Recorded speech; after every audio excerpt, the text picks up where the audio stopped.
Generelt så skal man jo tænke på, at folk er forskellige mennesker, og det betyder også, at de har forskellige grænser på, hvor de mener, det er uacceptabel adfærd. Elitesport, det er et privilegie, men når det er sagt, så skal man heller ikke gå på kompromis med, hvem man selv er. Så hvis man oplever noget, som man føler er grænseoverskridende, så er det vigtigt, at man siger fra til det, og også gør opmærksom på, at det her det er ikke okay. Det er et præmis, en del af elitesporten, at gå helt til grænsen. Derfor så betyder det også, at man skal tage hånd om de problemer, det kan medføre, blandt andet for eksempel spiseforstyrrelser osv. Og jeg tror bare, at det er noget, man tager med i bagagen, uanset hvad. Det er jo mange år og en stor del af ens liv at være atlet, og derfor så er det jo også noget, man kommer til at bringe med videre.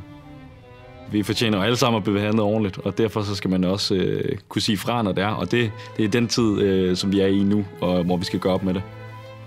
Det er også det, vi håber, at den her whistleblower-ordning, den kan sørge for, at atleter har et sted at gå hen til, hvis de føler, at det de oplever, er uacceptabelt.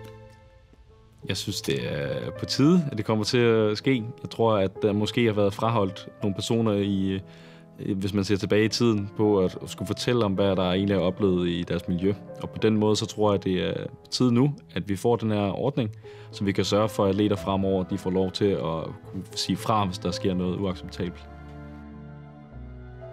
Sig noget, hvis du ved noget.